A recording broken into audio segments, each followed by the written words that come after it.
नमस्कार, मी आशिष तांबे. नमस्कार, मी देवयानी तांबे. स्वागत आहे तुमचं आमच्या यूट्यूब चॅनलवर @फर्स्ट डे फर्स्ट शो. आज आम्ही तुमच्यासाठी घेऊन आलो आहोत एक वेगळा अनुभव, ज्याचं नाव आहे रणपती शिवराय स्वारी आग्रा.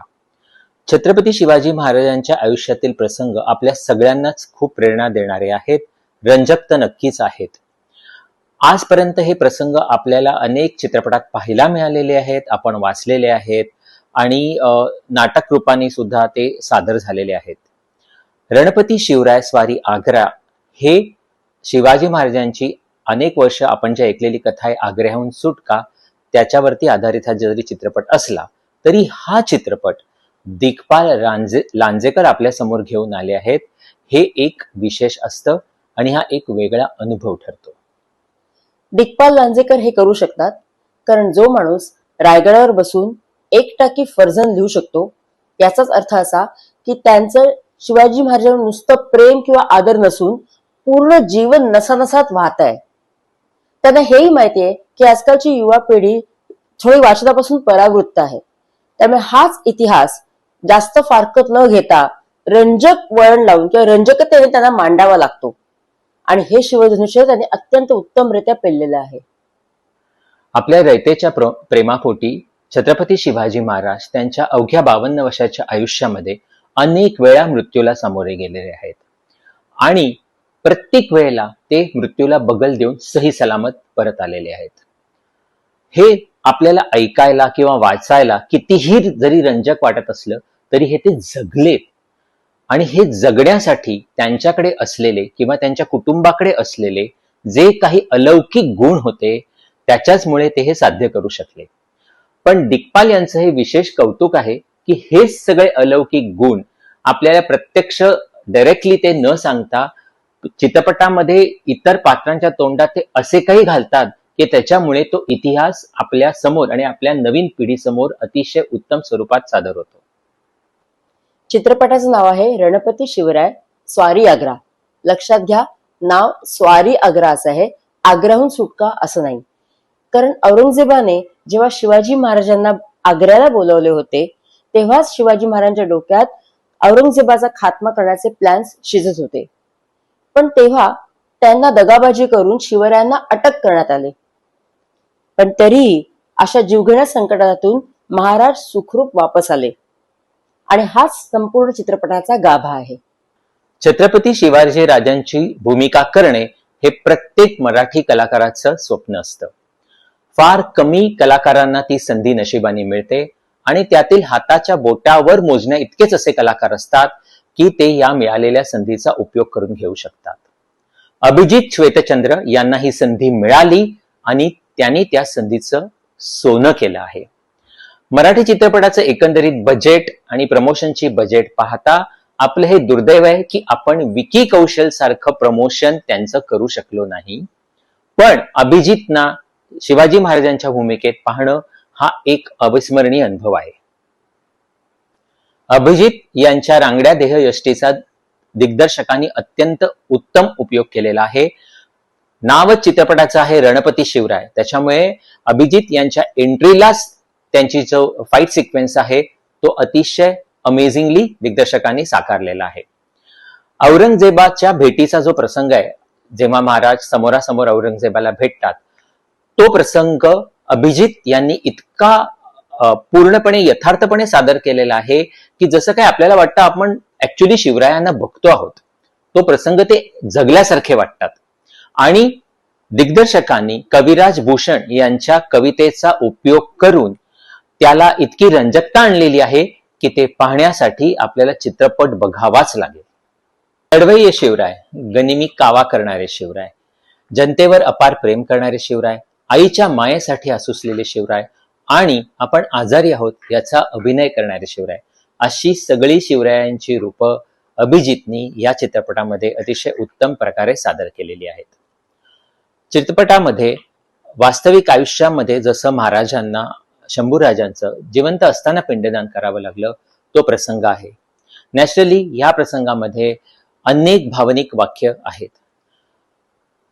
आपल्या जिवंत मुलाचे पिंडदान करताना एका बापाची जी कुचंबणा होते ती सादर करताना अभिजित आपण एक यथार्थ अभिनेता आहोत हे नक्की आपल्याला दाखवून देतात. त्याच्यामुळे शिवरायांची सगळी रूपं ही अभिजितनी या चित्रपटामध्ये अतिशय बेमालूमपणे सादर केलेली आहेत. दुसरी मुख्य भूमिका अर्थातच बहिर्जी नाईक यांची आहे. दिग्पाल लांजेकर हे मागच्या चित्रपटाप्रमाणेच याही चित्रपटामध्ये बहिर्जी नाईक यांची भूमिका साकारतात. ते स्वतः दिग्दर्शक आहेतच आणि ते स्वतःच पटकथा पण आहेत, लेखक पण आहेत, सगळं काही आहे. त्याच्यामुळे बहिर्जींची ही भूमिका त्यांनी उत्तम साकारलेली आहेच. त्याचप्रमाणे बहिर्जी हे नुसते बहुरूपी नसून ते एक उत्तम लढवय्ये होते. याचा वापर करून त्यांनी अतिशय युक्तीने त्यांना स्वतःला फाईट सिक्वेन्सेस घेतलेले आहेत आणि हो, पडद्यावर ते पाहताना नक्कीच मजा येते. आता तिसरी महत्वाची भूमिका म्हणजे जिजाऊ. पूर्वी जसं जिजाऊ म्हटलं की आपल्या समोर सुलोचनाताई यायच्या आणि आता जिजाऊ म्हटलं की आपल्या समोर येतात त्या मृणाल कुलकर्णी. त्या गोनी दांडेकरांची नात आहेत हे आपल्या सर्वांना माहितीच आहे. त्यामुळे त्यांनी नुसतं शिवचरित्र ऐकलं नाही तर आजोबांच्या तोंडातून त्यांनी गडागडांवर जाऊन शिवचरित्र अनुभवलं आहे. त्या उत्तम अभिनेत्री आहेतच, पण तरी सुद्धा आम्हाला इथे 2 प्रसंग नमूद करावेसे वाटतील. ते म्हणजे जेव्हा शंभूराजे वापस येतात तो प्रसंग आणि भवानी मातेला त्या जाब विचारतात तो प्रसंग. इथे त्यांचा जिजाऊ असल्याचा अभिनयाचा कस लागतो. अजून एका महत्वाच्या भूमिकेत आहेत ऋषी सक्सेना. त्यांना रामसिंग यांची भूमिका मिळाली आहे. रामसिंग हे मिर्झा राजे जयसिंग यांचे सुपुत्र होते. बादशाहनी रामसिंग यांना महाराजांची संपूर्ण जबाबदारी दिली होती. अर्थातच महाराजांना दरबारात घेऊन येणे, त्यांची इतर व्यवस्था करणे ही सगळी जबाबदारी होती रामसिंग यांच्याकडे. आणि रामसिंग यांना हेही कळत होतं की बादशाहच्या मनामध्ये काहीतरी कपट चालू आहे. आपण एका अशा राजाला ट्रीट करतो आहोत की ज्याचा कदाचित बादशाहकडनं दगाफटका होऊ शकतो, हे रामसिंगांच्या सतत कुठेतरी मनामध्ये होतं. आणि ह्याच्यामध्ये त्यांची जी काही भावनिक ओढाताण होत होती ती ऋषी सक्सेनानी पडद्यावर अतिशय उत्तम प्रकारे सादर केलेली आहे. त्याचप्रमाणे मी एक अजून कलाकाराचं नाव घेईन, ते म्हणजे विराजस कुलकर्णी. विराजस कुलकर्णी यांना एकच सीन मिळालेला आहे. ते हिरोजी फर्जंद यांची भूमिका करतात, जे महाराज जेव्हा आग्र्याहून परत जात असतात तेव्हा महाराजांच्या रोलमध्ये जातात. पण तो एकही प्रसंग जरी असला तरी विराजस आपली छाप त्या प्रसंगात पाडतात. समीर धर्माधिकारी यांनी औरंगजेबाची भूमिका वठवली आहे. याही चित्रपटात ते खलनायकाची भूमिका साकारताना आपल्याला दिसतात. शिवाजी महाराजांबद्दलची त्यांची मनात असलेली भीती, त्यांचा कपटीपणा या चित्रपटातून पाहायला मिळतो. इतर कलाकारांमध्ये अजय पुरकर, स्मिता शेवाळे, निखिल राऊत आणि पुनीत सर हे आहेत. दिग्पाल लांजेकर यांच्या चित्रपटाचं संगीत, बॅकग्राऊंड म्युझिक एकदम प्रभावी असतं. ते नेहमीच गवळण किंवा भारूड किंवा अभंग म्हणा, प्रवचन म्हणा, अशा सगळ्या महाराष्ट्रातील लोकगीतांचा आणि लोककलांचा वापर आपल्या चित्रपटामध्ये सातत्याने करत आले आहेत आणि त्याच्याचमुळे त्या चित्रपटाला एक वेगळा इम्पॅक्ट नक्की येतो. याही चित्रपटाचं संगीत तितकंच उत्तम आहे आणि ह्याच्यासाठी नक्कीच क्रेडिट द्यायला पाहिजे. ते म्हणजे संगीत दिग्दर्शक जे आहेत ते अवधूत गांधी आणि मयूर राऊत यांचं. चित्रपट ऐतिहासिक आहे, त्याच्यामुळे अर्थातच VFXचा उत्तम प्रकारे वापर त्यांनी केलेला आहे. एस्पेशली जे काही आपल्याला पूर्वीचे किल्ले दाखवले जातात पडद्यावरती, आग्रा जे तयार केले गेलेलं आहे, त्याच्यामुळे मी हे नक्कीच सांगू शकतो की मराठी चित्रपट आता VFXच्या बाबतीमध्ये अजिबात मागे राहिलेला नाही.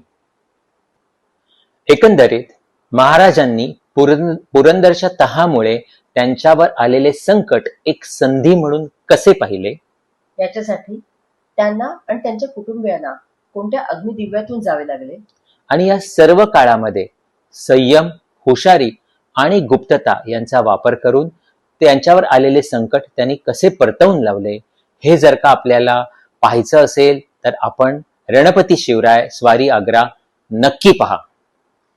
@FirstDayFirst कडून आम्ही या चित्रपटाला देत आहोत 4.5 स्टार्स.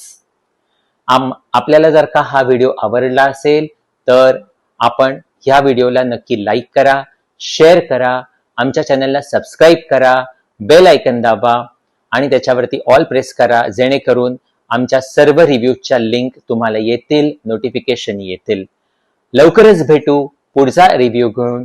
तोपर्यंत हसत राहा, मजेत राहा. Enjoy your life. नमस्ते.